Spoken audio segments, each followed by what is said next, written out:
Với bên ngoài, tôi là cao thủ số 1 Hải Thành, chuyên xử lý mọi chuyện từ gia đình, chia nhà đến chia tay.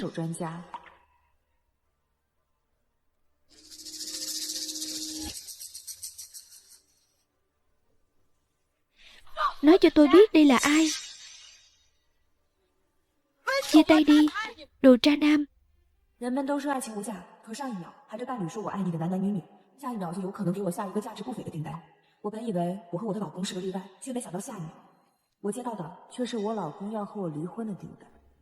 Chuyên gia Trần, bạn trai tôi lần này thật sự quyết tâm ly hôn rồi. Tôi biết cô là chuyên gia chia tay giỏi nhất Hải Thành, mong cô giúp tôi. Bạn trai cô đã kết hôn rồi. Kết hôn rồi thì sao chứ? Dù sao thì trong tình cảm, người không được yêu mới là kẻ thứ ba. Cứ kéo dài thì chẳng tốt cho ai cả. Chuyên gia Trần, tôi nói đúng không? Tôi cần tôi giúp gì nào? Bạn trai tôi nói, tốt nhất là để người phụ nữ đó chủ động đề nghị ly hôn. Mặc dù bạn trai tôi là ở rể, nhưng anh ấy cũng tự mình xây dựng được sự nghiệp riêng rồi. Hơn nữa tôi còn giúp anh ấy kéo được khoản đầu tư 10 tỷ từ tập đoàn Tinh Diệu. Được rồi, tập đoàn Tinh Diệu đồng ý đầu tư cho anh 10 tỷ. Chúng ta sắp lật mình rồi. Yến Minh, em đã tốn không ít công sức để đàm phán cho anh đấy. Giờ thì anh yên tâm rồi chứ? Giang Giang, anh đương nhiên là yên tâm rồi. Số tiền này về, anh sẽ lập tức ly hôn với cô ta. Trần Mộng Đình tuy có chút tiền nhỏ, nhưng sao có thể so sánh với con gái độc nhất của người giàu nhất được. Chúng tôi sắp thành công rồi. Nếu để cho cái bà vợ cả của anh ấy biết, chắc chắn bà ta sẽ dai dẳng không chịu ly hôn, đòi chia tài sản của chúng tôi.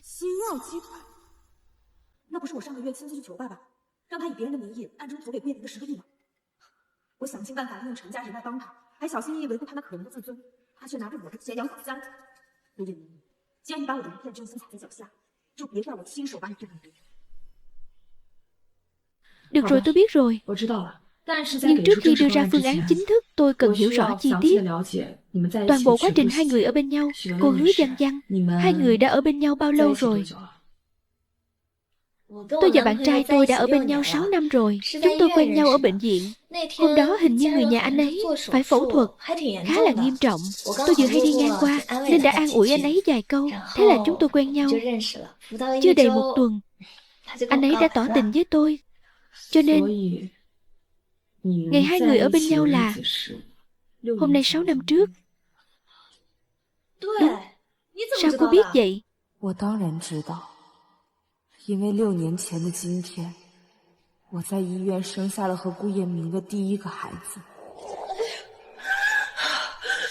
Bệnh nhân khó sinh rồi, nhịp tim thai không ổn. Mau chuyển mổ đi, sản phụ có kích động. Người nhà có ở đây không?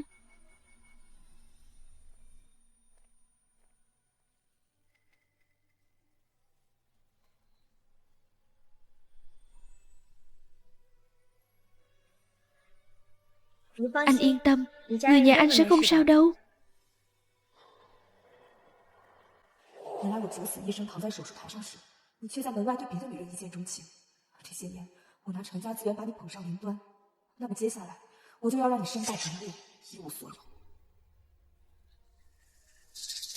Thông tin cô cung cấp có thời gian hai người ở bên nhau. Cô có biết anh ấy có con không? 6 tuổi rồi, sắp vào tiểu học rồi. Tôi biết chứ. Nhưng mà sao chứ? Anh ấy đã hứa với tôi từ lâu rồi, đợi anh ấy ly hôn với vợ thì sẽ cho tôi làm mẹ kế. Dù sao thì bây giờ con còn nhỏ, nó có nhận ra ai đâu. Cứ để lâu như vậy thì ai làm mẹ cũng được. Chuyên gia Trần, tôi nói có đúng không?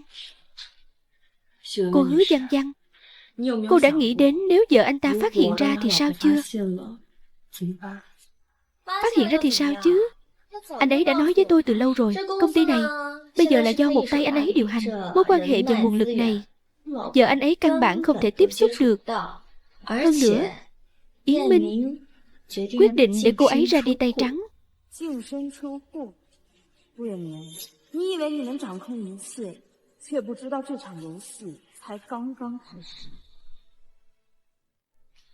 Còn nữa, anh ấy đã cho tôi xem ảnh vợ anh ấy. Trên bụng có một vết sẹo dài như thế này, xấu kinh khủng. Anh ấy còn nói trực tiếp với tôi, mỗi lần anh ấy nhìn thấy vết sẹo trên bụng vợ, khiến anh buồn nôn.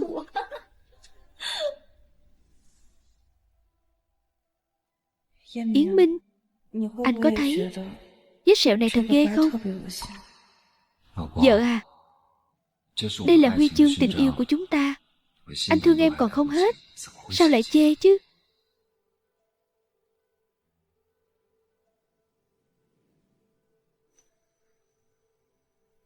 Anh đi vệ sinh, em nghỉ ngơi sớm đi.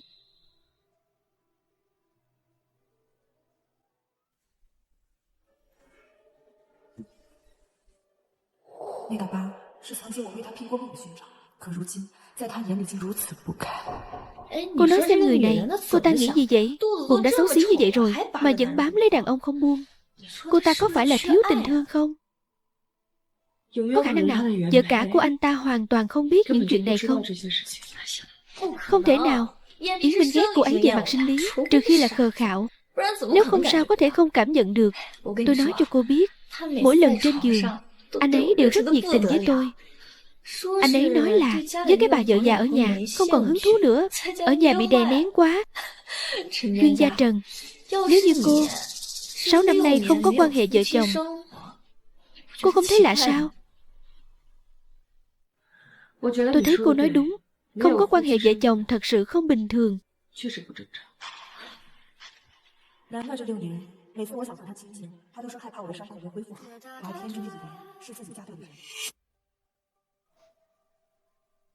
Yến Minh, chúng ta đã lâu rồi không?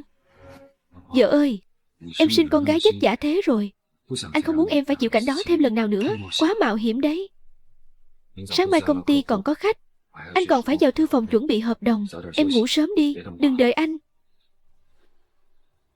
Yến Minh,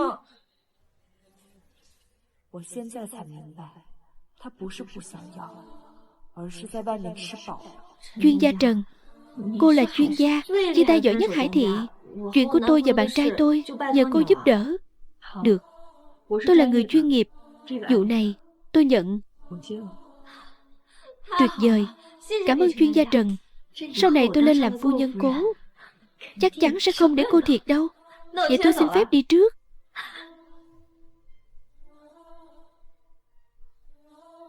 Cố Yến Minh, vì nể mặt anh, tôi giao công ty cho anh quản lý, còn bản thân tôi thì bí mật tìm một công việc.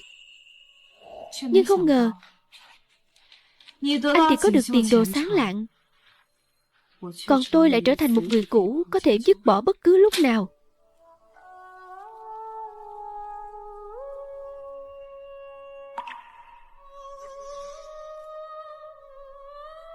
Tổng giám đốc Trần gọi điện cho tôi lúc này có gì dặn dò ạ? Tôi cần điều tra tất cả hoạt động của Cố Yến Minh trong 6 năm qua, tất cả mọi giao dịch về dòng tiền. Còn có, báo với ba giúp tôi, Cố Yến Minh ngoại tình rồi. Tất cả các khoản đầu tư trước đây rút hết về đi. Cố Yến Minh, tôi muốn xem thử. Rời khỏi tôi thì dựa vào cái gì? Còn lại gì nữa?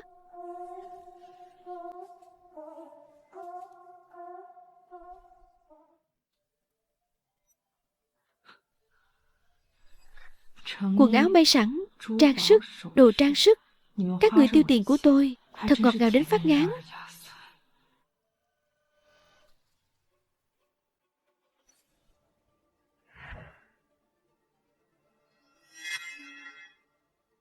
Con búp bê này là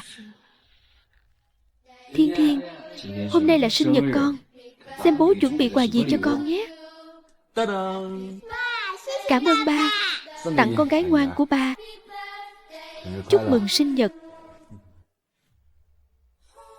结账时导购随手送的玩偶挂件，却成了你带回家给我女儿的生日礼物。Lấy danh nghĩa tiền công lao động, lén lút chuyển tài sản. Anh thực sự nghĩ rằng mấy thủ đoạn vụng về của anh sẽ khiến tôi không phát hiện ra sao?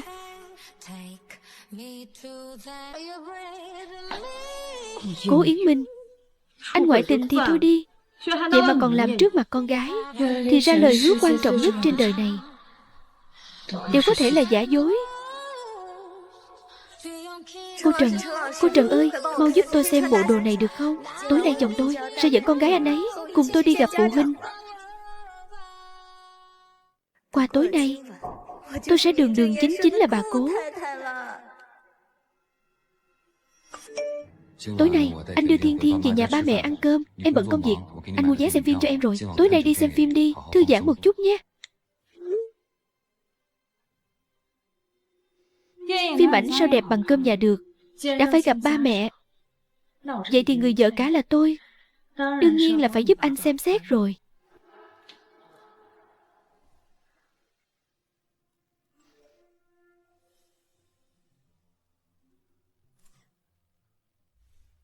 Vợ ơi, em đến rạp chiếu phim chưa? Hôm nay trung tâm thương mại hình như có hoạt động. Em có thấy không?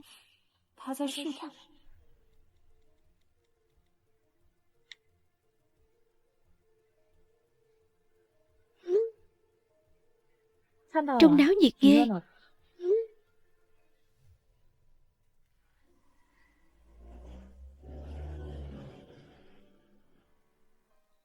Được thôi em yêu. Chơi vui nhé. Yêu em. Đi thôi. Ba mẹ đang đợi em đấy. Cô Cố tương lai. Đi thôi.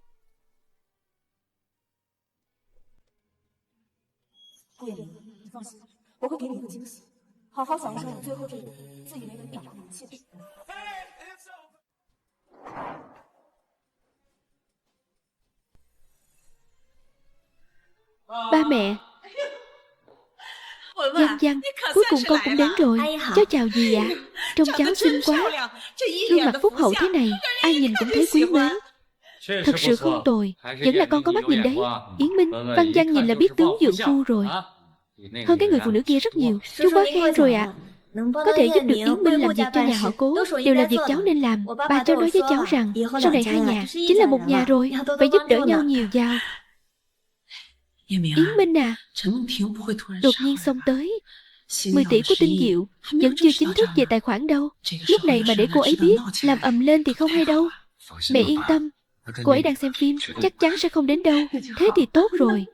Sau này có Văn Văn rồi, nhà họ của chúng ta nhất định sẽ phất lên. Hơn nữa, Văn Văn nhìn là biết dễ sinh nở, chắc chắn có thể giúp nhà họ của chúng ta nối dõi tông đường, sinh được một quý tử kháu khỉnh. Chú ơi, dì ơi, hai người cứ yên tâm ạ. Yến Minh, bác sĩ đã kiểm tra sức khỏe cho cháu rồi. Tôi không có vấn đề gì cả. Chắc chắn sẽ sinh được con trai. Được, vậy thì tốt quá. Đừng đứng ngoài này nữa. Mau vào nhà ngồi đi.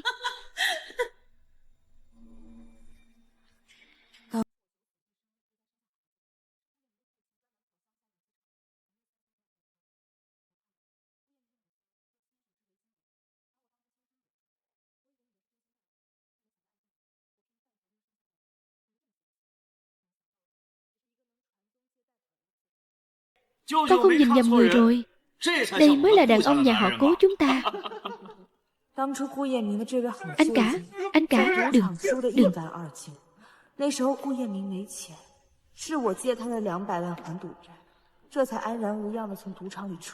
Thả người ra. Tuyệt quá.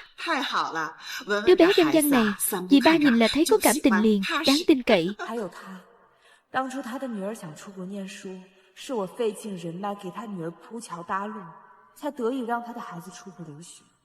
Chị dâu, chúc chị và anh trai tôi bạc đầu răng long, sớm sinh quý tử.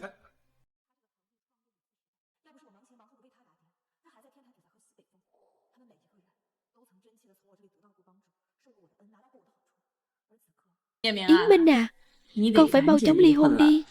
Cái người Trần Mộng Đình đó chỉ là dựa vào nhà có chút tiền bẩn, ngày nào cũng trưng cái bộ mặt khó coi đó ra cho ai xem chứ.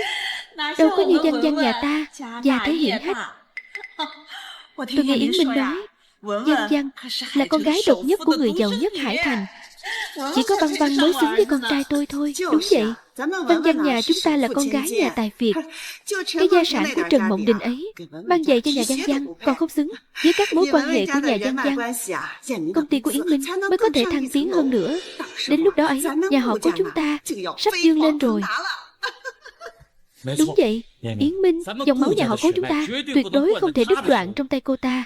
Bây giờ sự nghiệp của con đã thành công, con lại có nhiều tài sản như vậy, đúng không? Vậy con cũng phải tìm một người con trai để thừa kế chứ. Người phụ nữ đó không sinh được con trai, ba không muốn để cả đời của con trai mình bị cô ta hủy hoại.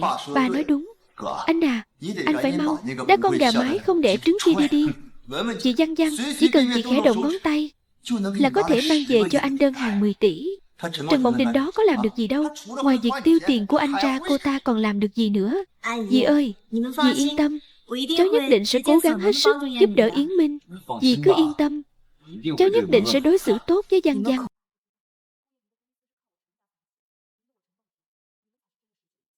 Thiên Thiên, con còn ngây ra đó làm gì?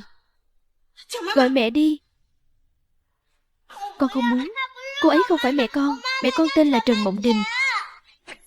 Tiểu nha đầu này, con nói linh tinh gì vậy? Cô ấy chính là mẹ con mà. Mau gọi đi chứ. Yến Minh, đây là cách con dạy dỗ con cái sao? Thiếu lễ phép.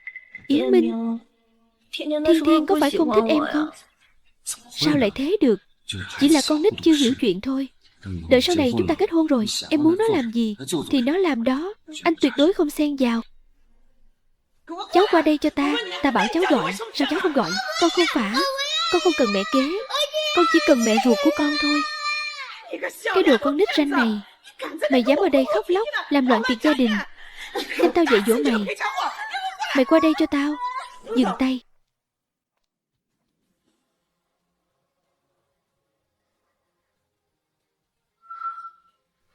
Đã là tiệc gia đình, sao lại không mời chính thê này chứ? Vợ à, em không phải đang xem phim sao? Sao em lại đến đây? Anh dẫn bạn gái mới về nhà ra mắt ba mẹ. Tôi là vợ cả, tự nhiên phải đến giúp xem xét. Chuyên gia chia tay tôi tìm là cô. Cô chính là vợ của cô Yến Minh.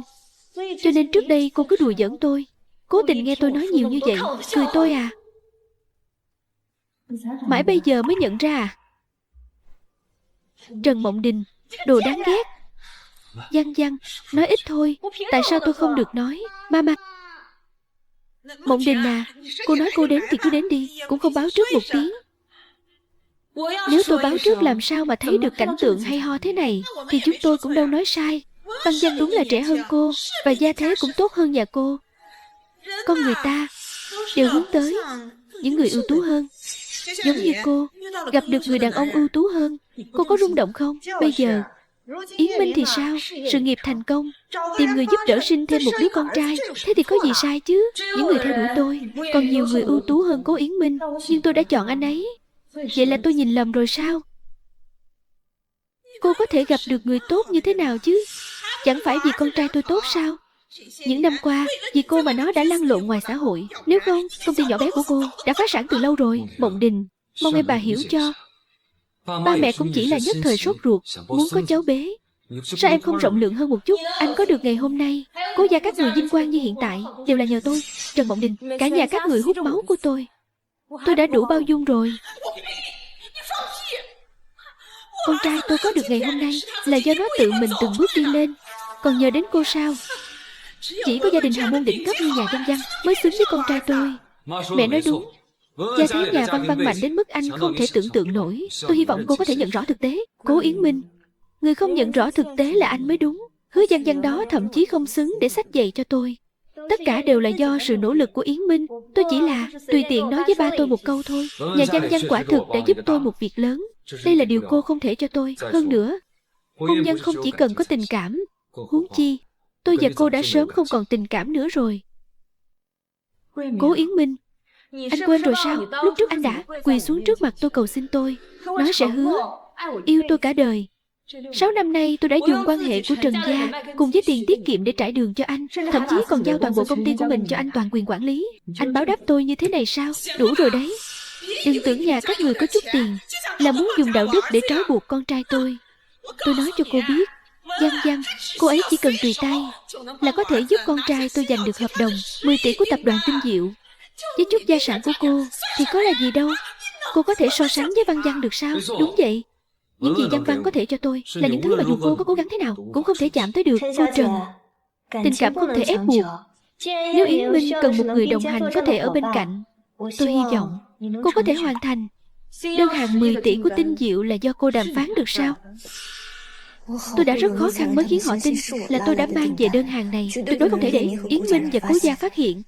Nếu họ biết được sự thật tôi không phải là thiên kim nhà tài phiệt thì coi như xong rồi. Đúng vậy, là tôi đã dùng quan hệ gia đình mới kéo được đơn hàng cho Yến Minh. Nhưng mà tin tức vẫn chưa được công bố. Sao cô biết được? Tôi biết bằng cách nào à? Bởi vì đơn đặt hàng này là do tôi đích thân đi tìm ba tôi, để ông ấy nhân danh tập đoàn Tinh Diệu đầu tư cho cô Yến Minh. Tôi thực sự không ngờ tới đó. Cô gì muốn níu kéo tôi, ngay cả lời nói dối cũng có thể nói ra. Thứ rác rưởi mà anh dứt đi lại có người nóng lòng nhặt về làm báo vật. Anh còn có gì đáng níu kéo nữa?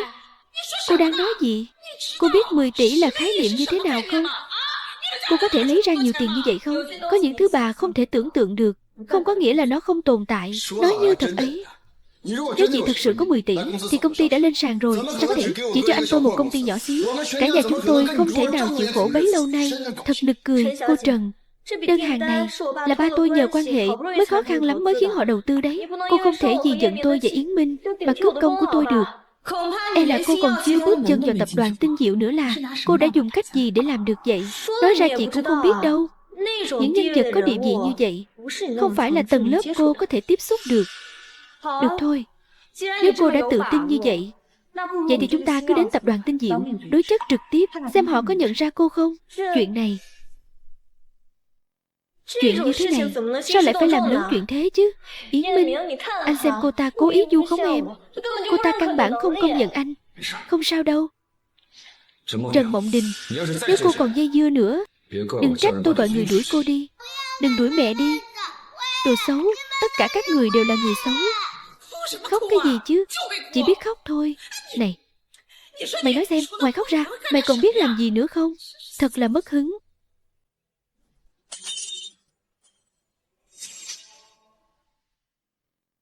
Bà muốn con gái tôi nhận Tiểu Tam làm mẹ à? Đừng hòng.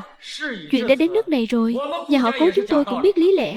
Chúng tôi có thể cho cô một khoản tiền coi như bồi thường, nhưng cô phải trả lại danh phận phu nhân nhà họ Cố cho người khác. Tức là cũng không ngại nói cho cô biết Văn Văn đã mang thai cháu trai tôi rồi.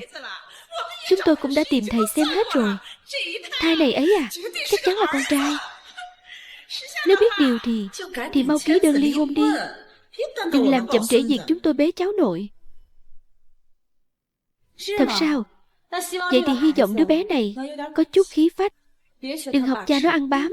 Cô nói ai ăn bám? Tôi chỉ là mượn tài nguyên thôi. Nếu anh thấy việc dùng tiền của cô không công bằng thì ly hôn đi cho sòng phẳng. Tôi nợ cô tôi tự nhiên sẽ trả hết cho cô. Dùng tiền của tôi nuôi Tiểu Tam.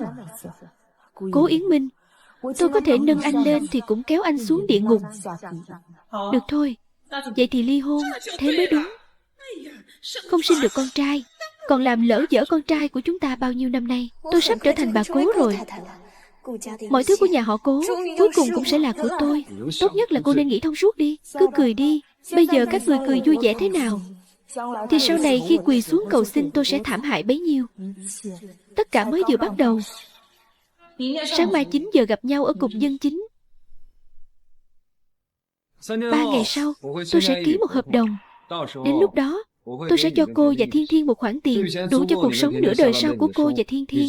Dù sao thì chúng ta cũng từng là vợ chồng. Tôi cũng hy vọng chúng ta có thể chia tay trong êm đẹp. Đi đi.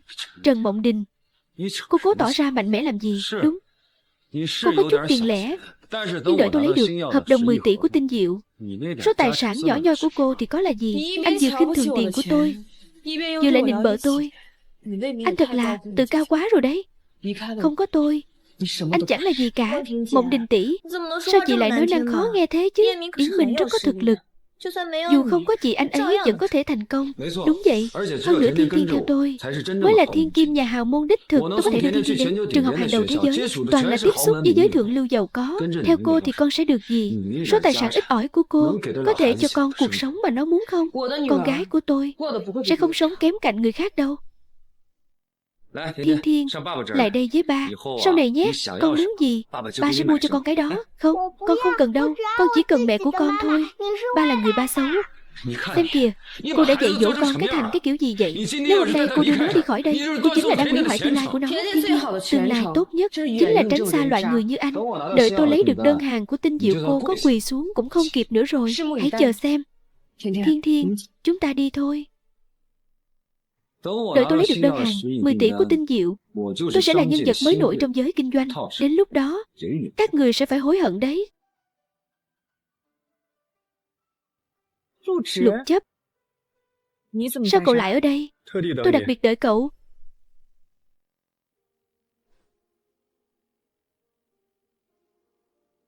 Sao cậu lại đến đây? Chúng ta là bạn bè, lớn lên cùng nhau từ nhỏ mà. Lần trước cậu gọi cho tôi để tôi tra cố Yến Minh. Tôi không yên tâm nên đặc biệt đến xem. Thiên Thiên, chào chú đi. Chào chú ạ. Ngoan.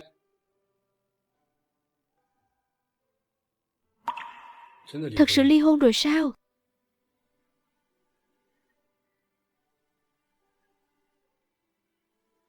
Là cô Yến Minh đã phản bội tôi. Tôi quyết định ly hôn với anh ấy. Anh ta dám đối xử với cậu như vậy.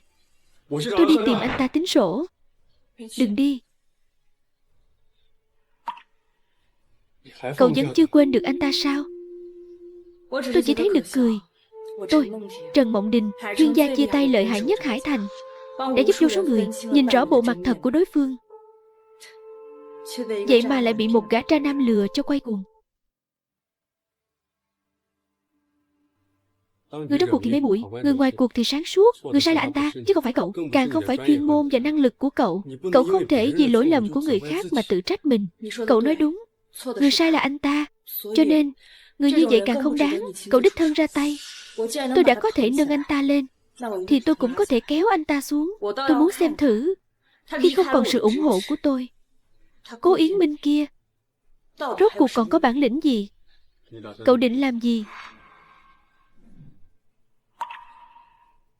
Được lắm, Trần Mộng Đình, tôi nói cô ly hôn nhanh thế. Hóa ra là nuôi tra nam. Cậu nào ở đây? Sủa loạn xạ thế. Các người mắng ai là cậu? Đây là nhà tôi. Mau cút ra khỏi đây cho tôi. Nhà anh. Tôi thấy anh quên rồi. Là ai đã cho anh vốn khởi nghiệp để anh có được ngày hôm nay? Tôi còn chưa tính sổ với anh. Anh lại tự mình đâm đầu đến đây. Đừng nhắc đến số vốn ít ỏi đó nữa. Tất cả những gì tôi có bây giờ đều là do tôi tự mình gây dựng. Ngược lại là cô mới ly hôn không lâu. Cô đã thiếu đàn ông đến vậy sao? Lại còn dẫn tra nam đến trước mặt con mình. Yến Minh ly dị rồi tìm người khác cũng là chuyện thường tình. Chỉ là không biết cô ta nhắm vào cái gì. Chắc cô không thật sự nghĩ rằng bám được anh ta là trèo cao được rồi chứ. Trong bộ dạng thư sinh yếu ớt, chỉ là một kẻ ăn bám. Ăn bám mà thôi.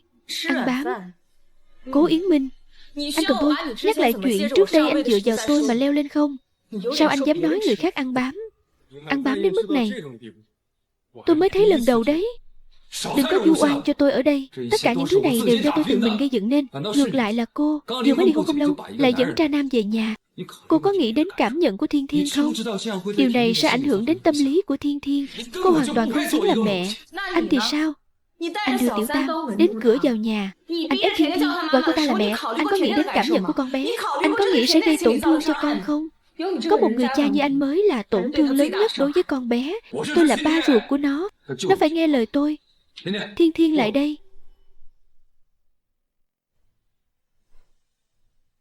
Con không đi. Con không cần ba. Khóc cái gì mà khóc? Ba là ba con mà. Nói gì cũng không nghe à. Lại đây. Ba không phải ba con. Ông là người xấu. Anh chỉ có bấy nhiêu bản lĩnh thôi. Chỉ dám ra oai với phụ nữ và trẻ con. Anh là cái thá gì mà có tư cách ở đây dạy dỗ tôi? Con bé là con gái tôi. Tôi muốn dạy dỗ nó thế nào?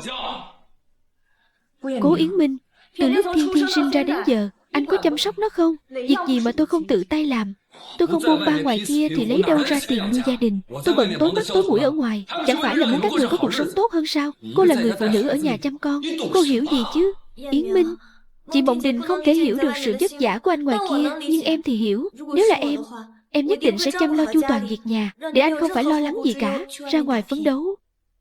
Vẫn là văn văn hiểu chuyện. Thiên Thiên là con gái của nhà họ Cố tôi, phải ở lại nhà họ Cố tôi. Với cô có thể học được điều gì tốt? Muốn có con? Được thôi. Cùng lắm thì chúng ta ra tòa. Tôi muốn xem thẩm phán rốt cuộc có giao con cho một kẻ ngoại tình không? Chuyển tài sản cho người cha tồi động tay với con, hay là cho người mẹ luôn ở bên con từ lúc nó sinh ra? Tôi là ba ruột của nó. Cô là người vợ bị tôi bỏ, có tư cách gì tranh với tôi? Nhóc con này, nếu thật sự bị đưa về nhà họ Cố, chẳng phải sẽ chia mất tài sản mà đáng lẽ là của tôi và con trai sao? Tuyệt đối không thể để bọn họ cản đường tôi. Yến Minh, cô ta cứ muốn con thì cứ cho cô ta đi. Một người phụ nữ dẫn theo một đứa con riêng, sau này sẽ phải chịu nhiều khổ cực. Đứa bé có thể giao cho cô ấy, nhưng mà căn nhà này là do anh vất vả gây dựng, cũng phải thuộc về anh chứ. Không thể để anh vừa mất vợ lại vừa mất nhà được. Hứa Văn Văn, cô thật sự không biết liêm sỉ gì cả. Căn nhà này là tài sản riêng của tôi trước khi kết hôn, không hề liên quan gì đến Cố Yến Minh. Nhà là cô mua thì sao chứ? Bao nhiêu năm nay tôi vì cái gia đình này đã bỏ ra bao nhiêu tâm huyết, còn không bằng căn nhà sao? Đúng vậy. Những năm qua Yến Minh đã cống hiến cho gia đình này. Không có công lao thì cũng có khổ lao.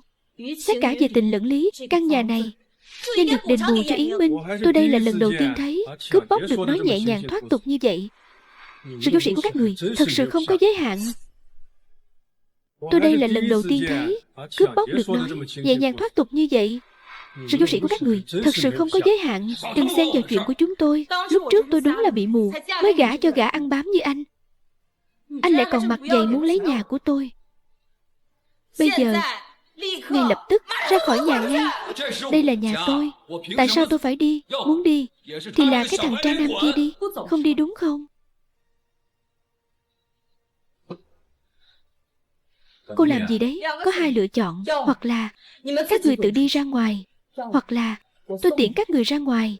Tôi đếm đến 3. 3. Điên thật rồi. Cô dám 2. Bộ dạng bây giờ đúng là một kẻ điên.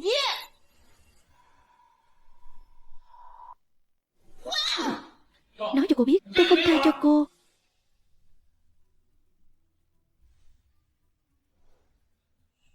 Mama, mẹ sao vậy? Mẹ không sao? Hay là để tôi tìm vài người khiến bọn chúng biến mất hoàn toàn? Thế thì quá rẻ cho bọn chúng rồi. Bọn chúng không quan tâm đến hợp đồng 10 tỷ đó sao? Tôi sẽ khiến hắn mất tất cả, không còn gì cả. Có gì cần tôi giúp không? Tôi có thể giúp cậu. Thật ra có một việc muốn nhờ cậu giúp, tôi nhất định sẽ làm. Ngày mai giúp tôi trông coi Thiên Thiên nhé. Tôi phải đến công ty một chuyến, không thể để bọn chúng dễ dàng như vậy được. Còn nữa, căn nhà này cũng mau chóng giúp tôi bán đi, tránh cặp đùi nhặn đó làm phiền. Được, tôi sẽ hoàn thành sớm nhất có thể.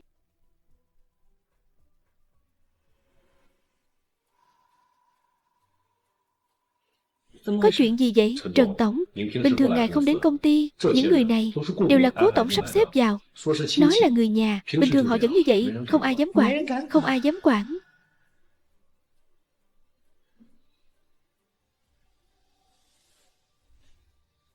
Cậu bị sa thải rồi. Còn mấy người nữa, tất cả đều bị sa thải hết. Bây giờ ra khỏi công ty ngay lập tức. Chuyện gì vậy? Tài khoản công ty lại bị thiếu 80 triệu. Hơn nữa, tài khoản người nhận tiền lại là tài khoản cá nhân của Trần Tổng. Thì ra là cô đã biển thủ tiền trong tài khoản công ty rồi. Thảo nào cổ tức quý trước cứ dây dưa mãi không trả. Tiền đều đã vào túi cô. Tôi đã bảo mà, dòng tiền của công ty này sao lúc nào cũng eo hẹp vậy? Lúc nào cũng có nhân viên phàn nàn về việc nợ lương. Thì ra là có người ở đây tham ô tài sản. Mọi người đều đã nhìn rõ rồi chứ. Bằng chứng xác thực. Trần Mộng Đình, cô còn muốn chối cãi gì nữa? Mộng Đình, dự án trước đó rất cần một khoản tiền đặt cọc. Chuyển qua tài khoản công ty bây giờ chậm quá. Dự án rất dễ bị người khác giành mất. Em cho anh mượn thẻ ngân hàng cá nhân của em trước để xoay sở tạm thời. Được thôi, trước hết giúp công ty vượt qua khó khăn đã. Thì ra là đang đợi tôi ở đây. Cố Yến Minh, anh tưởng làm vậy là có thể đánh đổ tôi sao? Tấm thẻ này quả thật là của tôi.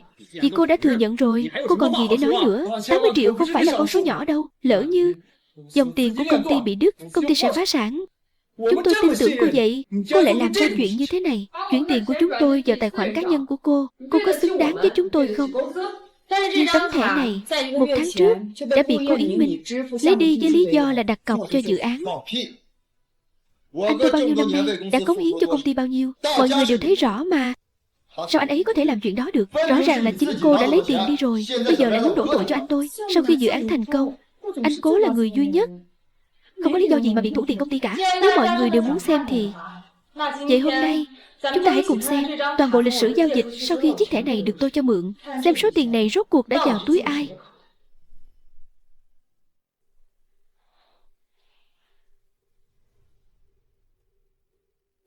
Nhìn cho rõ, chiếc thẻ này vẫn luôn nằm trong tay Cố Yến Minh.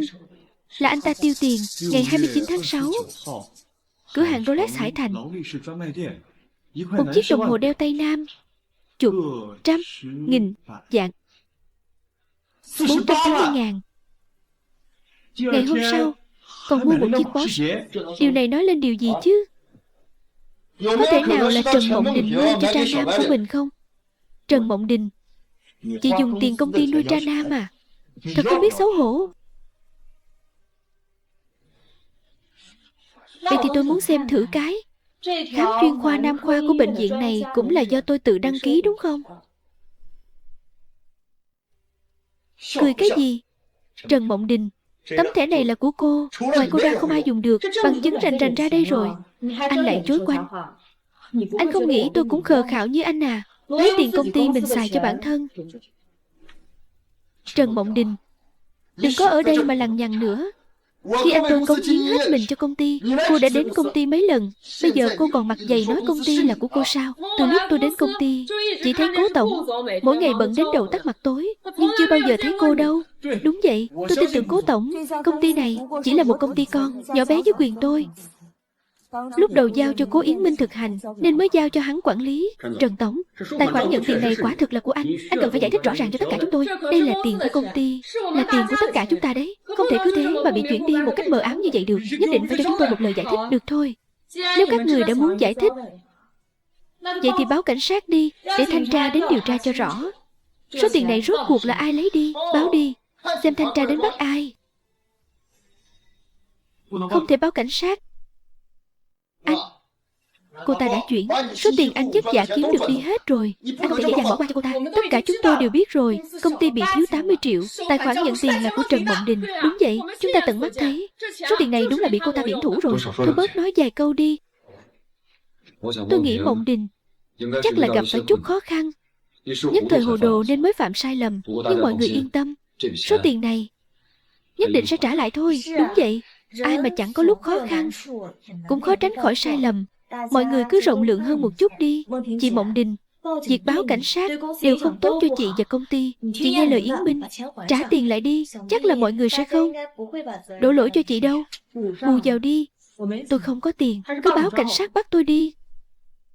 Mộng Đình, tất cả là vì tốt cho cô thôi. Chẳng lẽ con muốn Thiên Thiên có một người mẹ phải đi kho sao? Trần Mộng Đình, chị xem anh trai ta đối xử với chị tốt thế nào. Chị biển thủ tiền công ty, anh trai ta cũng không làm khó, còn muốn nghĩ cho chị. Chị còn chưa biết đủ sao? Thật vậy, nếu đổi sang công ty khác, cô ta đã bị bắt rồi. Cố tổng đã biết mà vẫn định tha cho cô ta. Tôi đã nói tôi không có tiền. Hoặc là báo cảnh sát đi. Không thể báo cảnh sát được. Mộng Đình, em nhất định phải làm lớn chuyện sao? Đây không phải là chuyện đùa đâu. Em đã dẫm lên lằn ranh đỏ của pháp luật rồi. Em không nghĩ đến danh dự của công ty sao? Anh căng thẳng vậy làm gì? Chẳng lẽ số tiền này đều là do anh lén lút lấy đi sao? Anh không cho tôi báo cảnh sát là vì sợ cảnh sát sẽ điều tra ra anh. Cô vì muốn tự mình rửa sạch mà lại đi oan uổng tôi. Sao tôi có thể động vào tiền của công ty? Oan uổng. Anh không nghĩ những việc anh đã làm thật sự là không ai hay biết đấy chứ. Cố tổng, rốt cuộc chuyện này là sao vậy? Đúng vậy, Cố tổng, chúng tôi cần một lời giải thích hợp lý. Giải thích cái gì chứ? Sao anh trai tôi có thể lấy tiền công ty được? Chắc chắn là bị vu oan rồi. Tôi đã cống hiến nhiều như vậy cho công ty, mà các người lại nghi ngờ tôi. Thà tin một người chẳng đóng góp gì cho công ty. Cái gọi là cống hiến của anh là lấy tiền công ty để nuôi bồ nhí à? Không được, tuyệt đối không được thừa nhận. Một khi thừa nhận thì coi như xong hết. Đây không phải là nơi để nói chuyện riêng. Được, nếu cô không muốn trả số tiền này, xét đến tình nghĩa bao năm qua, số tiền này tôi sẽ trả thay cô. Nhưng tôi xin mọi người hãy cho cô ấy thêm một cơ hội. Anh, sao anh lại? Đây là 80 triệu đấy, mà anh không hề chớp mắt đã đồng ý bù vào. Cố tổng thật là trọng tình trọng nghĩa, đến mức này vẫn còn che chở cho vợ cũ. Tôi vừa rồi đã cố ý đi điều tra dòng tiền cuối cùng của khoản tiền này. Khoản tiền này được chia thành nhiều phần, cuối cùng đều chảy vào tài khoản riêng của Hứa Văn Văn. Mà cô ta chính là trà xanh của Cố Yến Minh. Trần Mộng Đình, cô gì muốn vu oan cho tôi mà lại làm giả sao kê ngân hàng giả? Ở đây ăn không nói có. Đúng, mọi người đừng tin cô ta, là cô ta vu oan cho tôi. Ngay cả bằng chứng này cũng là cô ta làm giả. Được thôi, vậy thì báo cảnh sát đi, bảo thanh tra đến giám định.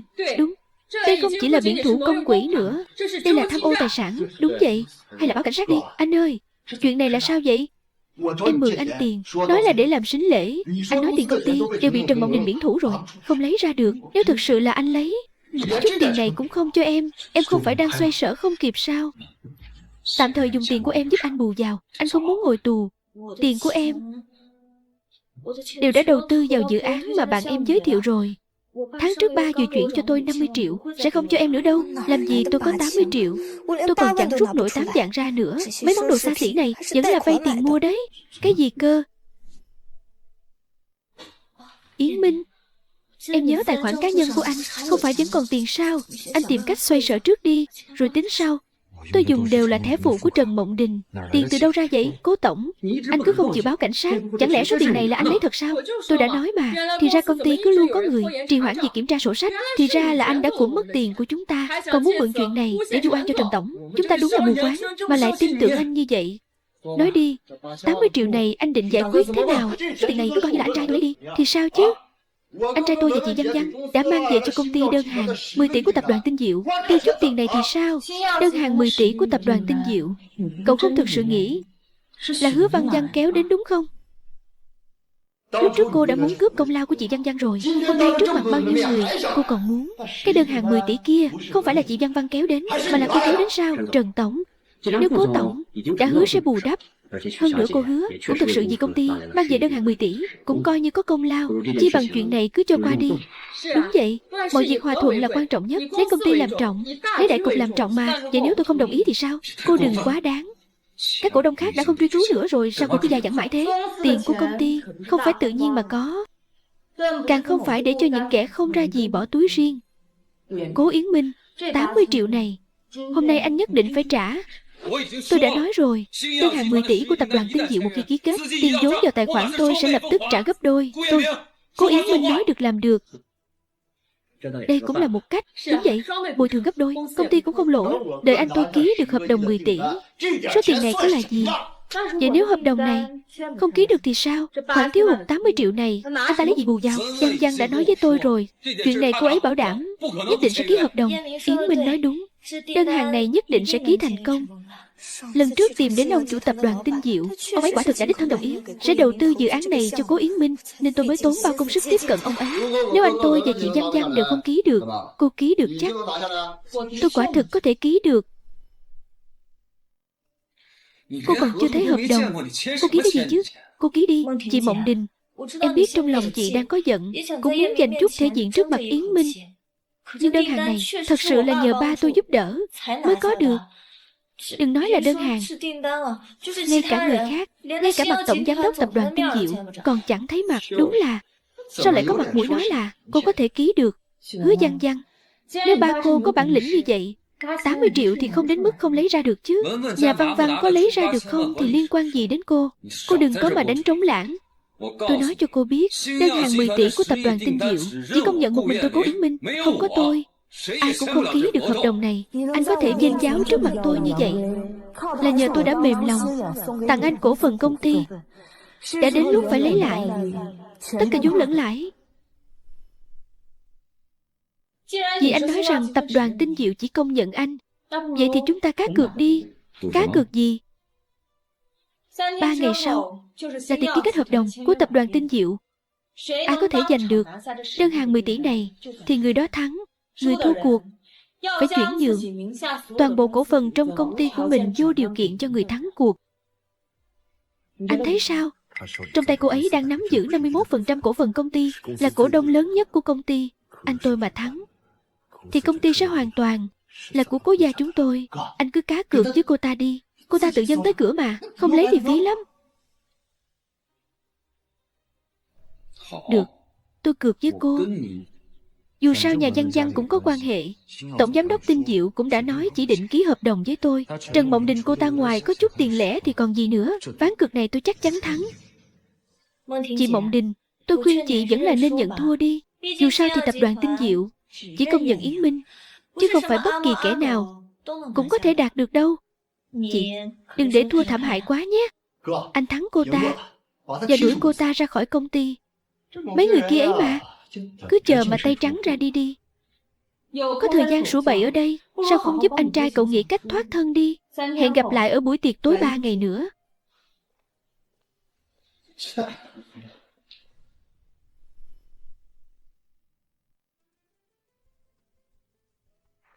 Mama. Chuyện công ty đã giải quyết xong rồi. Còn cá cược với Cố Yến Minh. Cá cược gì?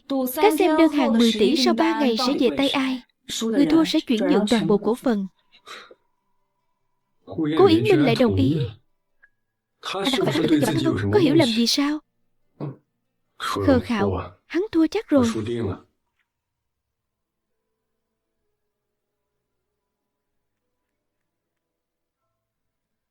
Ba à?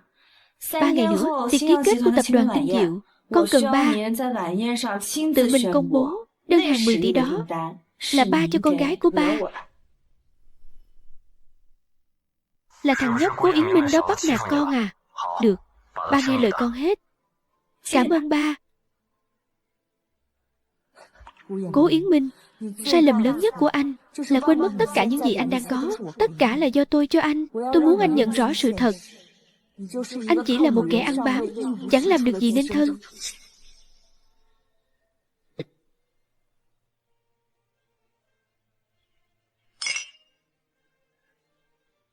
Cố tổng thật là trẻ tuổi tài cao. Cô hứa thì càng là một người vợ hiền đức khó tìm. Có thể thâu tóm được tập đoàn Tinh Diệu, đơn hàng tỷ đô. Thật là lợi hại. Đúng là trời sinh một cặp. Đúng vậy, đúng vậy. Trai tài gái sắc, trời sinh một cặp. Đâu có gì đâu. Mấy cái này ấy hả? Đều là công lao của Văn Văn.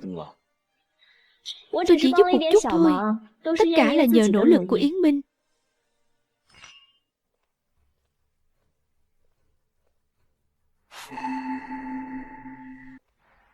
Có một số người không phân biệt được vị trí của mình, cứ thích tự chuốc lấy nhục.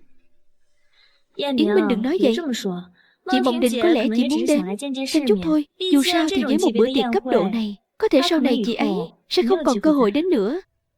Cô hứa quả thực nên nắm bắt thật tốt cơ hội lần này. Dù sao thì có thể chen chân vào bữa tiệc như thế này cũng không dễ dàng gì. Trần Mộng Đình, cô đừng có ra vẻ ta đây nữa. Văn Văn là con gái của người giàu nhất Hải Thành, còn cô chẳng là cái gì cả. Theo như tôi biết, trong giới danh môn Hải Thành chẳng có ai họ Hứa cả. Rốt cuộc các người từ đâu ra nói cô ta là con gái của người giàu nhất? Người giàu nhất Hải Thành mà một người như anh có thể tiếp xúc sao? Trần Mộng Đình, cô dẫn theo gà ăn bám đến dự tiệc tối là đến để phá đám à? Còn chưa thấy đủ mất mặt sao? Thì anh cũng chỉ có thể dựa vào việc bám víu vào con gái nhà tài phiệt để tự đánh bóng tên tuổi mình thôi. Lúc trước tôi đưa tiền cho anh sao không thấy anh có khí phách như vậy? Cô đừng tự cho mình là đúng. Anh đưa cậu ta đến đây cho rằng cậu ta có thể giúp cô lật ngược tình thế. Cô vẫn còn cơ hội đổi đời. Tôi nói cho cô biết, cô chỉ là một kẻ bị tôi dứt bỏ. Kẻ thất bại. Kẻ thất bại. Cố Yến Minh, đơn hàng 10 tỷ hôm nay, tôi sẽ khiến anh hiểu rõ thứ mà anh gọi là thành công trước mặt tôi chẳng là gì cả. Ai mới là kẻ thất bại? Lát nữa sẽ rõ thôi. Phía trước có tai nạn xe, chắc phải đi đường vòng, sẽ đến muộn một chút. Hay là tôi xuống trước, chạy qua đó. Dù sao anh cũng là tổng tài của Tinh Diệu. Anh là tổng tài của Tinh Diệu. Chạy qua đó bị người ta nhìn thấy thì mất mặt lắm. Tài xế đi đường vòng đến nhanh nhất có thể. Nhanh lên. Chuyện lần trước tôi về suy nghĩ đã. Cả gia đình các người thật sự quá vô sĩ. Cho nên bản thỏa thuận cá cược cổ phần này các người vẫn nên ký đi. Đừng đến lúc đó các người lại cố tình quên, trở mặt không nhận nợ. Trần Mộng Đình, cô dội vàng tự làm bẽ mặt mình đến thế sao? Mộng Đình tỷ, Chị hà tất phải dùng cách này để giảng hồi thể diện của mình. Không còn cách nào khác sao? Làm vậy chỉ khiến bản thân càng thêm khó xử. Còn dám ký thỏa thuận với anh tôi. Cứ chờ xem, thua sạch túi đi. Tôi nhắc nhở tốt cho cô đấy. Lấy đồ của người khác thì dù sao cũng không phải của mình. Cô thấy đúng không? Trần Mộng Đình, cô đang nói linh tinh gì vậy? Lấy cái gì chứ? Văn Danh đã thực sự giúp đỡ nhà họ Cố chúng ta. Tôi thấy cô đang ghen. Có phải vì cô ấy trẻ hơn cô không? Nhà họ Cố các người coi ngọc quý như ngọc trai, còn tự cho mình nhặt được báu vật. Mộng Đình những năm qua đã cống hiến cho Cố gia, các người mãi mãi không trả hết được. Cô ấy đã cống hiến những gì? Chẳng phải chỉ là chút tiền thôi sao? Con trai tôi những năm qua có được địa vị như ngày hôm nay đều là nhờ năng lực của nó. Đúng vậy, Văn Văn mới là quý nhân lớn nhất đời tôi. Cô nên cút đi từ lâu rồi. Các người căn bản không biết mình đã bỏ lỡ điều gì. Mộng Đình mang đến cho Cố gia không chỉ là tiền bạc. Đáng tiếc Cố gia các người không có phúc này. Sao anh phải vì bảo vệ người bao nuôi của anh mà nói những lời như vậy? Thành tựu của Yến Minh những năm qua đều là do anh ấy tự mình nỗ lực. Đợi tôi ký hợp đồng với Tinh Diệu thì các người sẽ biết ai mới là người chiến thắng thực sự. Đúng vậy, các người nói đúng. Tôi quả thực không bằng cô Hứa. Dù sao thì tôi cũng không giống cô ấy, cầm một tấm séc hống đi khoe khoang khắp nơi. Cố Yến Minh, tôi chỉ hỏi anh một lần thôi, anh ký hay không ký cái thỏa thuận này? Ký. Bây giờ tôi ký ngay. Đến lúc đó tôi ký hợp đồng 10 tỷ với Tinh Diệu. Tôi sẽ bắt cô quỳ xuống cầu xin tôi.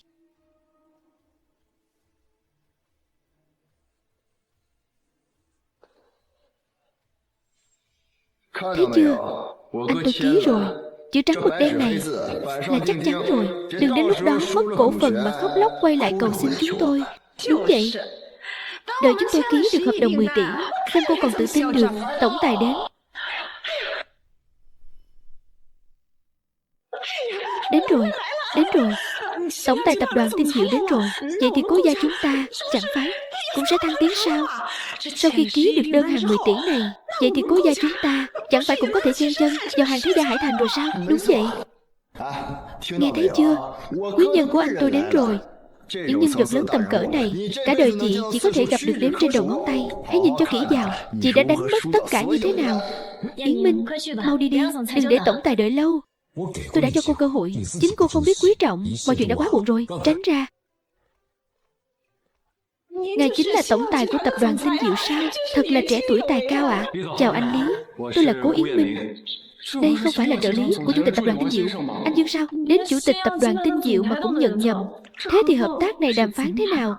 Đúng vậy, nhận nhầm người rồi. Tôi chỉ là trợ lý của Lý tổng.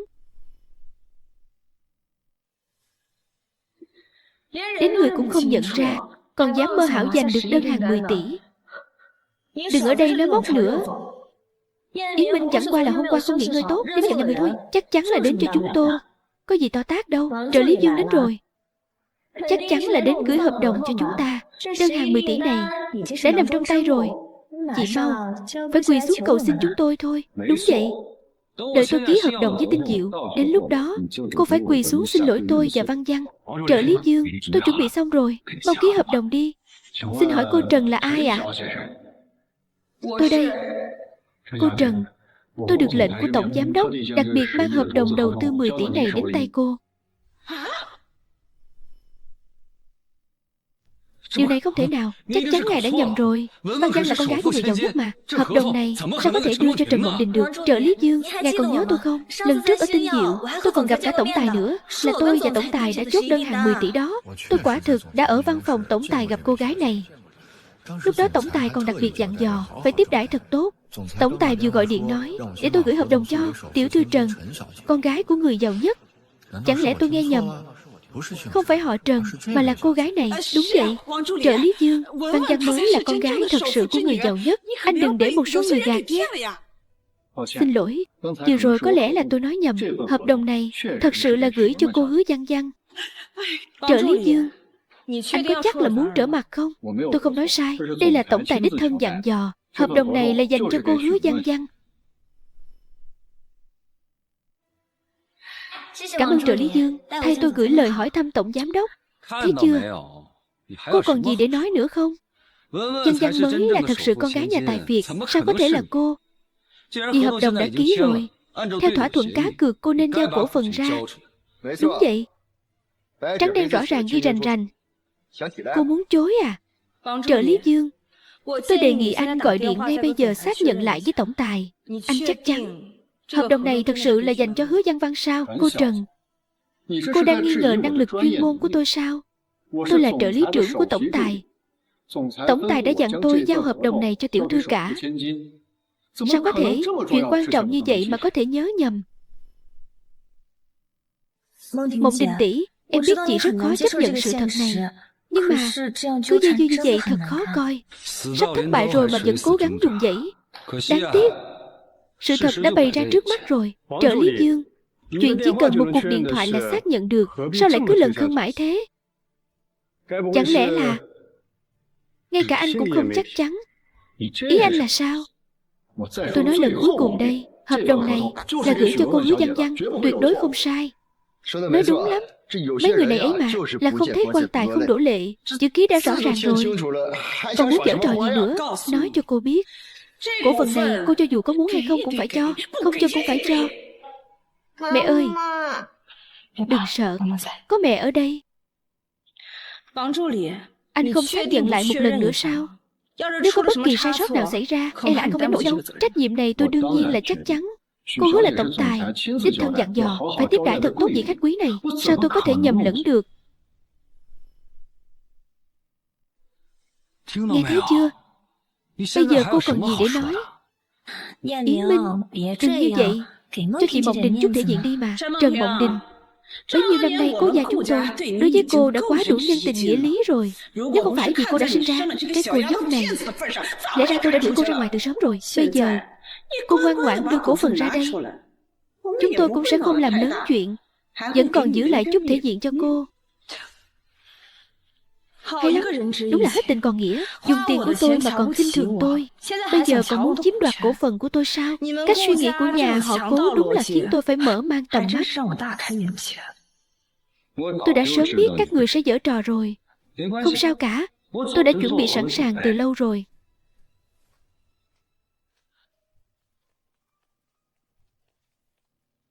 Hợp đồng chuyển nhượng cổ phần này hôm nay dù sao cũng phải ký.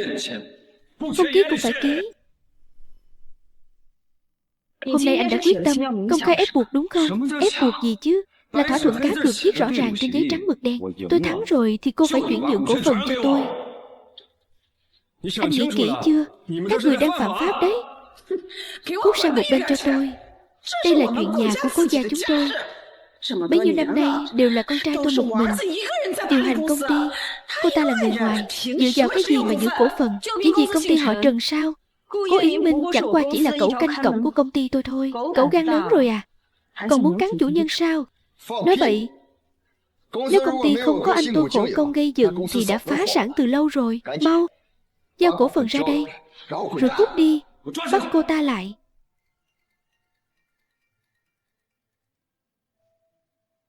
Cái gì? Con gái tôi bị bắt nạt rồi. Có phải có hiểu lầm gì không? Tài xế, 5 phút nữa phải đến nơi. Nếu con gái tôi xảy ra chuyện gì, tôi sẽ khiến họ phải trả giá nặng nề. Bắt chúng lại cho tôi. Không được bắt nạt mẹ. Tranh chấp tài sản của mẹ. Anh còn nói nhiều với cô ta làm gì? Mau bắt cô ta lại. Bắt cô ta giao cổ phần ra. Thế là cố gia chúng ta thật sự sẽ thăng tiến rồi. Cả gia đình các người chỉ giỏi sống bám, bây giờ còn muốn chiếm sao? Đừng nói nhảm nữa, ký nhanh đi. Cố Yến Minh, anh sẽ phải hối hận đấy. Hối hận? Hợp đồng 10 tỷ đang nằm trong tay tôi. Đáng hối hận là anh. Được lắm Cố Yến Minh. Hôm nay anh mà dám ép tôi ký, tôi nhất định sẽ khiến anh phải hối hận. Bây giờ cô còn có tư cách gì mà ở đây nói thế? Hợp đồng 10 tỷ, hãy mở mắt ra, nhìn cho rõ.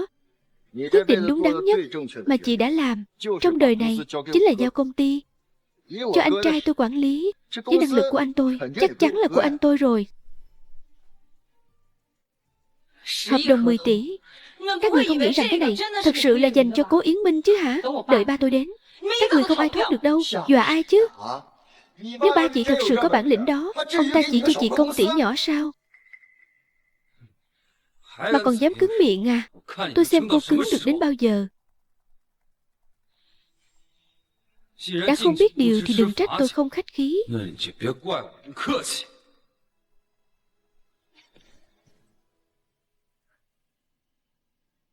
Ký hay không ký? Có vẻ anh chỉ nghĩ ra được những cách như thế này.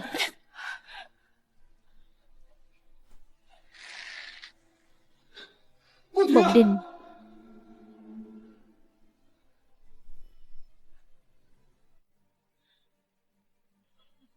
ký hay không ký?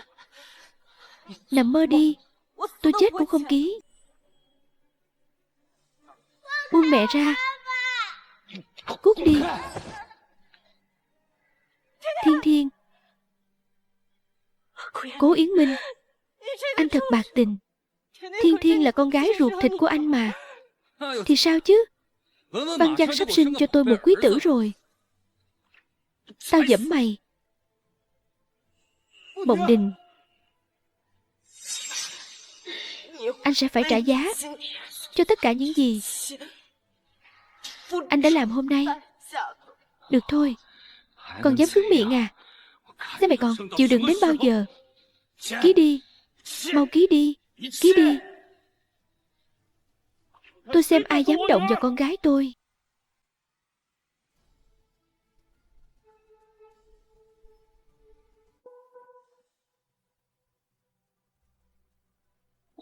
Cháu gái ngoan của ông. Con gái. Ông ngoại, ba bắt nạt mẹ.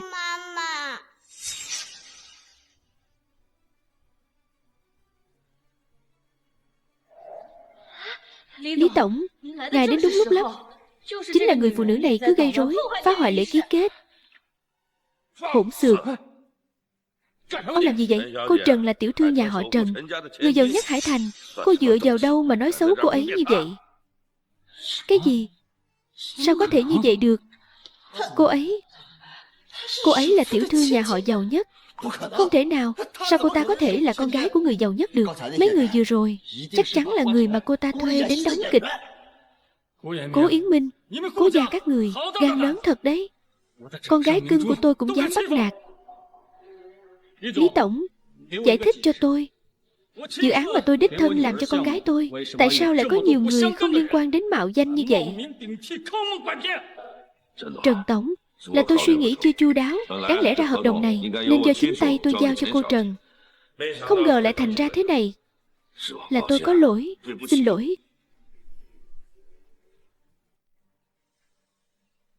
Đồ tồi.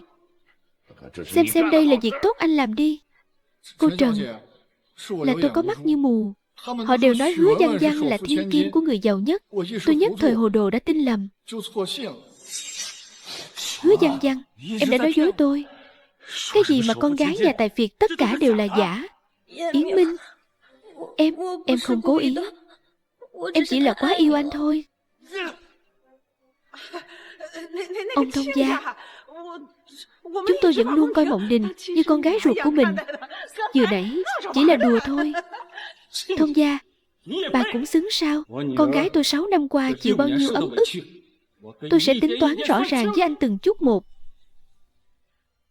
Anh Trần, chúng ta đều là người một nhà. Có gì cứ nói chuyện đàng hoàng. Hơn nữa, hai đứa cũng từng là vợ chồng. Làm loạn thành ra thế này, chúng tôi cũng không muốn. Đúng vậy. Thật ra anh trai và chị dâu tôi tình cảm rất tốt. Vừa rồi chỉ là xảy ra chút hiểu lầm. Tất cả đều là do con nhỏ Hứa Văn Văn cố tình quyến rũ anh tôi, muốn phá hoại tình cảm giữa anh tôi và chị dâu tôi. Đúng vậy, phải. Tất cả là do con nhất thời hồ đồ, bị vẻ đáng yêu này làm cho mờ mắt. Nhưng trong lòng con luôn có Mộng Đình. Tình cảm tốt đến mức định ra tay làm tôi bị thương sao? Người Cố gia các người chính là đối xử với người thân như vậy sao? Tai nạn chắc chắn là ngoài ý muốn. Chúng ta đều là người một nhà, không phân chia rạch ròi. Con xem, Chỉ là một chút ngoài ý muốn nhỏ như vậy mà khiến con hiểu lầm thành ra thế này. Được rồi, đều là lỗi của chúng ta, là lỗi của chúng ta. Mẹ nói đúng, đây đều là hiểu lầm. Sao anh có thể hại em? Làm người nhà với các người, tôi không có phúc hưởng. Chỉ cần nhìn các người một chút thôi là tôi đã thấy khó chịu. Tôi tuyên bố, từ hôm nay trở đi, tập đoàn Trần Thị sẽ phong sát toàn diện Cố gia. Ai dám hợp tác với bọn họ chính là kẻ địch của nhà họ Trần chúng ta. Còn nữa, Cố Yến Minh, anh biển thủ công quỹ 80 triệu. Tôi sẽ chính thức kiện anh. Các khoản sổ sách những năm qua, tôi sẽ tính toán rõ ràng với các người từng khoản một.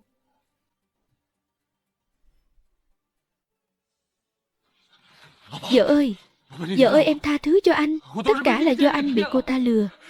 Cô ta nói là con gái của người giàu nhất, có thể giúp anh lấy được hợp đồng tinh diệu. Anh đều bị cô ta che mắt. Vợ ơi, Cố Yến Minh sao anh có thể như vậy? Lúc trước là anh chủ động theo đuổi tôi. Là anh nói Trần Mộng Đình chỉ là một bà già xấu xí. Anh thấy cô ấy là muốn nôn. Là anh nói anh muốn ly hôn với cô ấy để cưới em. Em còn đang mang thai con của anh. Vợ ơi, anh thực sự biết lỗi rồi. Tha lỗi cho anh, được không? Chúng ta là một gia đình, hãy sống tốt với nhau. Anh nhất định sẽ đối xử tốt với mọi người. Thiên Thiên, mau lên, con gái ngoan. Mau nói giúp ba vài lời đi. Cả nhà chúng ta sống hòa thuận, chúng ta không thể chia lìa. Con mau nói đi. Không, con không cần ba. Ba dẫm lên tay mẹ. Con ghét ba. Cố Yến Minh, anh thực sự quá đáng. Đến nước này rồi, anh vẫn còn dùng con cái làm lá chắn. Anh có xứng làm cha không? Vợ ơi, là anh sai rồi. Nhưng Thiên Thiên không thể không có ba ruột được. Hãy tha thứ cho anh. Hãy tha thứ cho anh thêm một lần nữa đi. Đừng gọi tôi là vợ nữa. Tôi và anh đã ly hôn từ lâu rồi. Kể từ khi anh ký vào thỏa thuận ly hôn, kể từ khoảnh khắc đó, giữa anh và tôi đã không còn là quan hệ vợ chồng nữa. Tất cả là do cô ta lừa anh.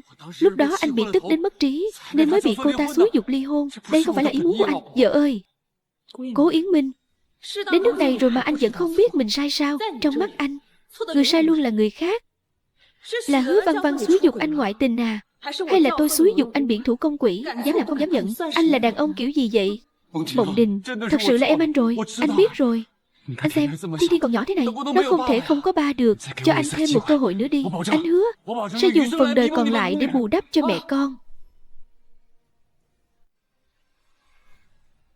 Đi đi. Đừng có dùng bàn tay dơ bẩn đụng vào con gái tôi. Anh cấu kết với người ngoài để bắt nạt con gái ruột của mình. Anh có xứng làm cha không? Chăm sóc cô chủ cho tốt. Cố Yến Minh, tôi đã giao con gái tôi cho anh mà anh lại đối xử với con bé như vậy. Ba ơi, hãy cho con một cơ hội để sửa sai và làm lại từ đầu. Là do cô ta đã che mắt con. Xin hãy tha thứ cho con. Cố Yến Minh, anh còn là người không vậy? Mộng Đình à, mẹ cũng biết sai rồi. Con tha thứ cho anh ấy được không? Dù sao thì nó cũng là chồng con mà. Đúng vậy. Một ngày làm vợ chồng, ân tình trăm ngày. Con cho anh ta thêm một cơ hội nữa đi. Cố Yến Minh, Cố gia các người có chút tình nghĩa nào với tôi không? Bây giờ nói với tôi về ân tình gì chứ? Không thấy muộn sao? Là anh sai rồi. Nhưng em cũng không thể vô tình như vậy được. Kể từ khi tôi biết anh ngoại tình, từ khoảnh khắc đó, giữa tôi và anh đã đoạn tuyệt tình nghĩa rồi. Tình hình hiện tại là do anh tự chuốc lấy, là quả báo anh đáng phải nhận.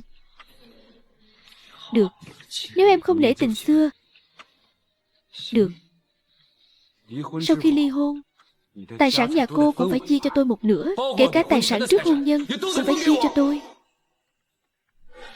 Đúng, chia một nửa. Luật pháp cũng quy định như vậy. Cô không phải là con gái của người giàu nhất sao?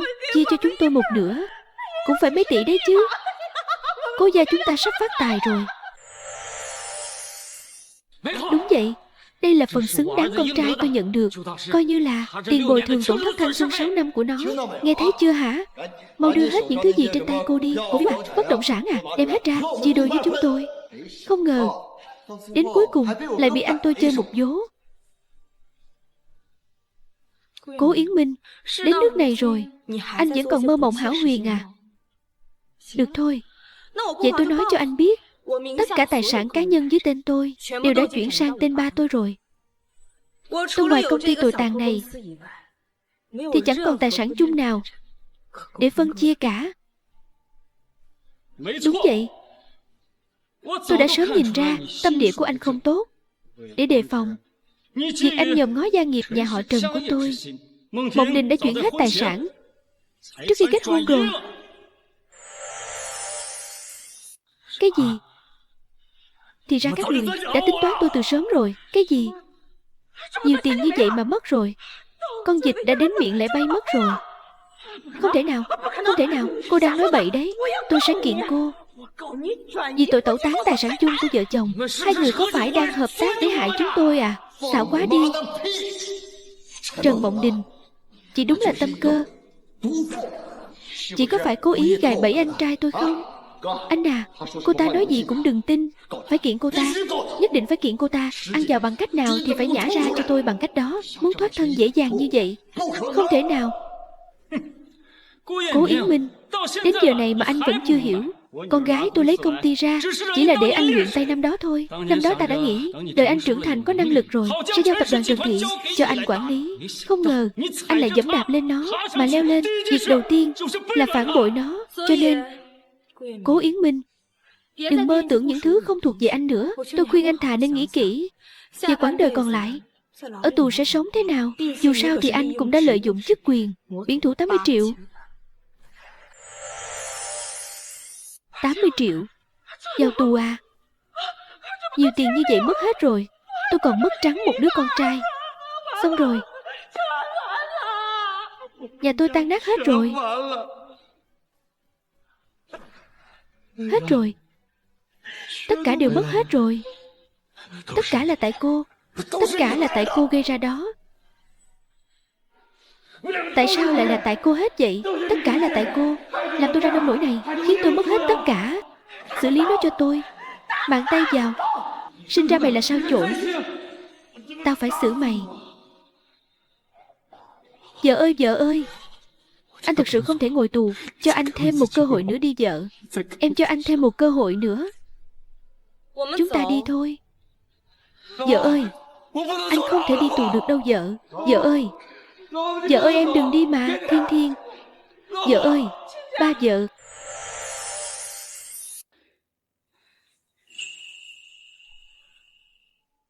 Cô cũng đừng học yên ổn. Xem tôi xử lý.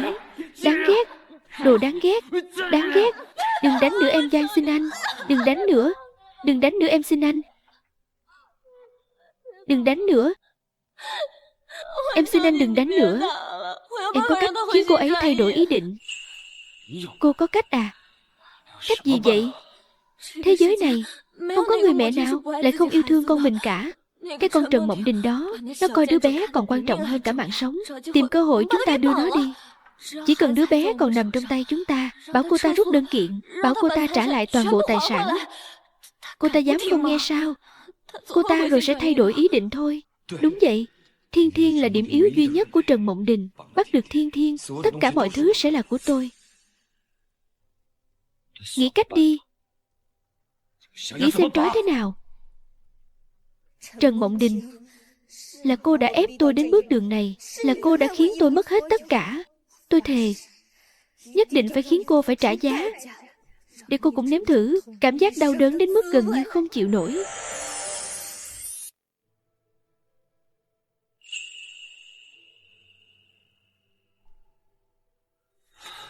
Mộng Đình, tất cả đều là lỗi của ba. Lúc trước ba đã không vừa mắt tên nhóc Cố Yến Minh đó rồi. Kiêu ngạo tự mãn, tâm địa không tốt. Nếu không phải năm đó con đã quyết tâm lấy chồng, thì cũng không phải chịu nhiều khổ cực, chịu nhiều vất vả như vậy. Ba à, đừng trách ba. Con tự chọn con đường của mình. Hơn nữa, trải những chuyện này thì con mới nhìn rõ hơn được. Chuyện này cũng không phải là chuyện xấu. Mẹ ơi, sau này con sẽ không có ba nữa sao? Thiên Thiên, vậy con có trách mẹ vì đã để con không có ba không? Con không trách mẹ. Ba là người xấu. Ba bắt nạt mẹ còn đẩy Thiên Thiên. Con không cần ba xấu. Con chỉ cần mẹ và ông ngoại. Còn có chú Lục Trực. Thiên Thiên nói đúng. Chú hứa với con, từ nay về sau chú Lục Trực sẽ luôn bảo vệ con và mẹ, không để ai bắt nạt hai mẹ con. Lần sau không được lười biếng nữa nhé. Sắp muộn giờ học năng khiếu rồi đấy. Vâng. Đi thôi.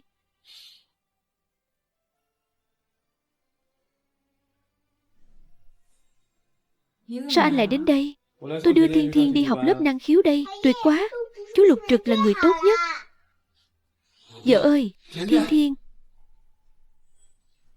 Vợ ơi, Thiên Thiên, ba sai rồi. Anh đã không ngủ cả đêm. Anh cứ mãi sám hối. Cho anh thêm một cơ hội nữa. Hãy tha thứ cho anh.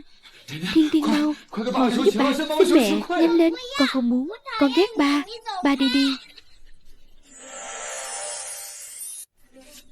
Vợ ơi, em có bao giờ nghĩ nếu chúng ta chia tay thì sẽ gây tổn thương lớn thế nào cho Thiên Thiên không? Nếu người này làm ba dượng của Thiên Thiên, liệu anh ta có đối xử tốt với con bé không? Anh là ba ruột của Thiên Thiên, chỉ có anh mới đối xử tốt với con gái chúng ta. Đình Đình, Cố Yến Minh, hãy cất những suy nghĩ lệch lạc đó đi. Tôi và Lục Trực chỉ là bạn bè bình thường thôi. Còn nữa, anh nói anh là cha ruột. Những năm qua, anh đã làm tròn trách nhiệm và nghĩa vụ của một người cha chưa? Anh đã cùng Thiên Thiên ăn mấy bữa cơm, cùng con tham gia mấy hoạt động phụ huynh chưa? Con bé học mẫu giáo ở đâu vậy? Bây giờ anh đến đây diễn trò cha yêu thương con à? Anh không thấy nực cười sao? Vợ ơi, chúng ta không thể chia tay được nữa. Tránh xa con bé ra.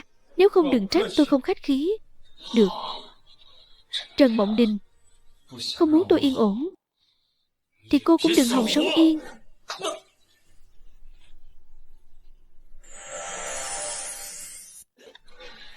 Lần này chỉ là cảnh cáo. Nếu cô còn dám đến quấy rầy tôi và Thiên Thiên, lần sau sẽ không đơn giản như vậy đâu.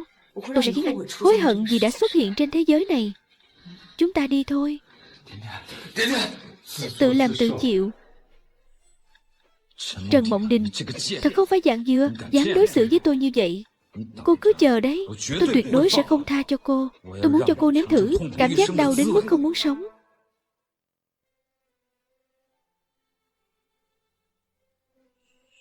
Ngoan nhé con. Trong giờ học phải ngoan. Tan học mẹ sẽ đến đón con đúng giờ.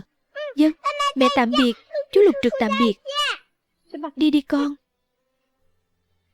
Đi thôi.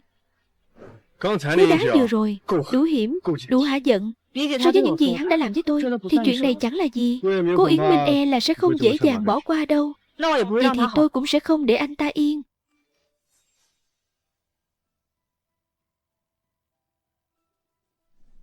Mẹ của Thiên Thiên, sao Thiên Thiên không đến lớp vậy? Sao có thể chứ? Tôi đích thân đưa con bé đi mà. Trung tâm huấn luyện. Hơn nữa chúng tôi tận mắt thấy con bé đi vào. Vậy cô cứ bình tĩnh. Tôi sẽ đi kiểm tra ngay. Camera giám sát ở cổng chính. Cô đợi tôi một lát. Mẹ Thiên Thiên đã xem cam rồi. Là một người phụ nữ đã đưa Thiên Thiên đi. Có nhìn rõ mặt không? Đoạn ghi hình rất rõ. Tôi gửi ngay vào điện thoại cô.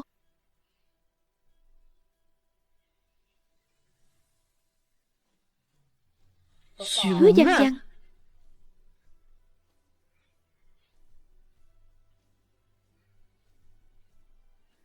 Cố Yến Minh, có phải anh đã bảo Hứa Văn Văn bắt Thiên Thiên đi không?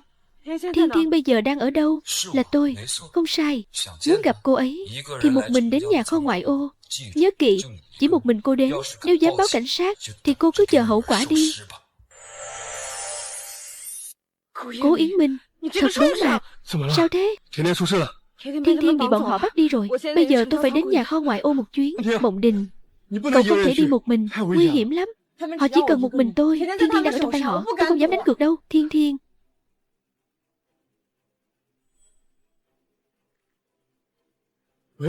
Tôi muốn báo cảnh sát. Một đứa trẻ bị bắt cóc trong nhà kho ngoại ô. Thiên Thiên. Mama.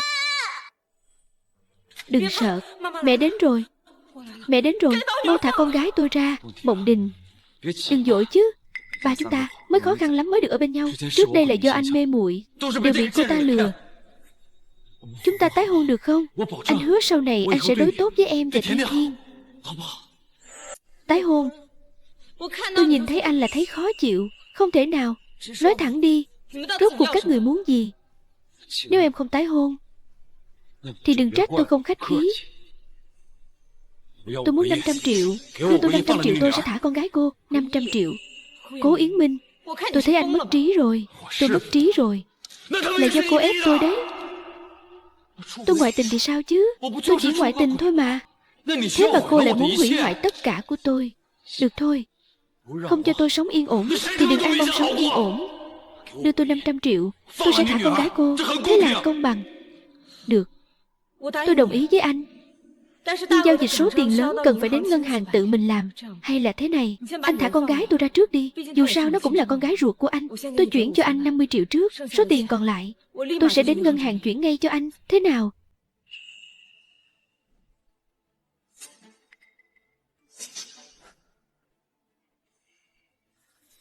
Cố Yến Minh, anh đừng nghe lời cô ta. Cô ta đang câu giờ. 500 triệu đã hứa, 50 triệu thì làm được gì? Thả con nhóc này ra. Chúng ta còn gì để thương lượng nữa. Tôi đã chuyển tiền cho anh rồi. Tôi không lừa anh đâu. Nếu anh không tin, tôi có thể chuyển thêm cho anh 50 triệu nữa. Anh cầm 100 triệu này cao chạy xa bay. Chỉ cần anh thả con gái tôi ra, tôi đảm bảo số tiền này tôi tuyệt đối sẽ không truy cứu nữa. Nếu không, đợi ba tôi đến, cho dù anh có lấy được tiền cũng không thoát được đâu. Cuối cùng anh sẽ chẳng nhận được đồng nào đâu. Anh tự nghĩ cho kỹ đi. Ba ơi, con đau quá. Ba ơi. Giang, được rồi.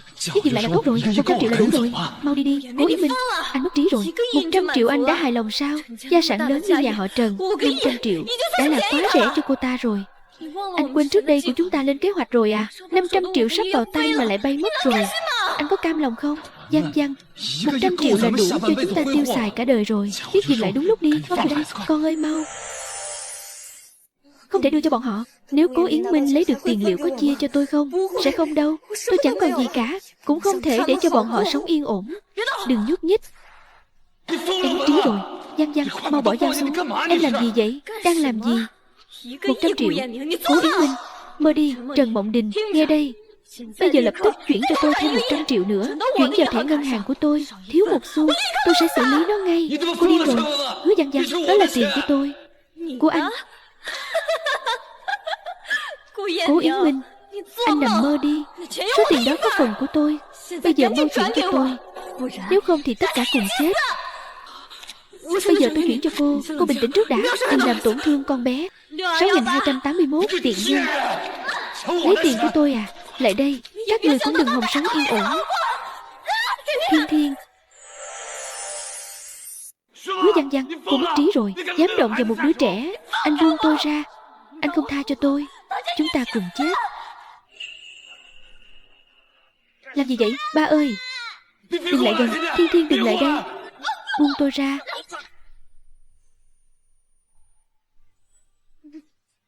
Cô, tôi không cố ý.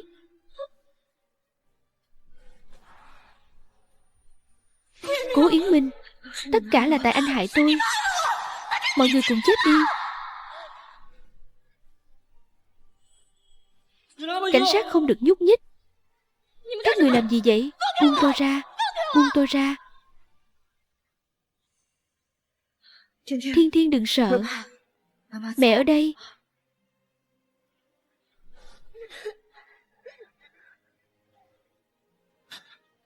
Mộng Đình, là tại anh không tốt. Anh biết lỗi rồi. Xin lỗi. Thiên, đều là tại ba không tốt. Ba đúng là kẻ tồi. Mộng Đình, bảo trọng nhé.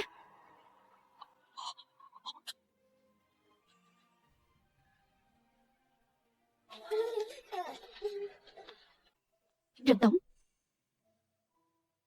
báo cáo tài chính quý trước của Trần Tổng cho thấy lợi nhuận ròng so với cùng kỳ năm ngoái tăng trưởng 100%. Rất tốt. Trọng tâm quý tới sẽ tập trung vào việc mở rộng thị trường mới. Và kế hoạch thứ 6 cứ để trên bàn của tôi là được. Cô ra ngoài trước đi. Mẹ. Thiên, hôm nay ở nhà trẻ có vui không con? Vui à? Chú Lục vừa đón con tan học. Xin lỗi nhé, lại làm phiền anh rồi. Nếu tôi mà còn khách sáo gì nữa thì tôi không có việc gì để tôi đâu. Tôi còn thấy ấy đấy quá. Mời tôi và Thiên đi ăn một bữa đi. Được thôi, muốn ăn gì?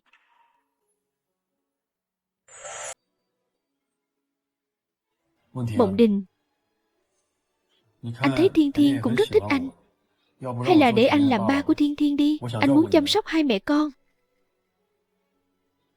Lục Trực, cảm ơn anh. Bây giờ tôi sống rất hạnh phúc. Sau khi trải qua một lần tình yêu và hôn nhân, đối với tôi, đó không phải là điều bắt buộc. Anh là người bạn thân nhất của tôi. Điều này sẽ không bao giờ thay đổi. Tôi chỉ đùa thôi, đừng để bụng. Làm bạn cũng được. Mẹ ơi, chú Lục, đến đây. Đi thôi, nếu không Đình đợi sốt ruột mất.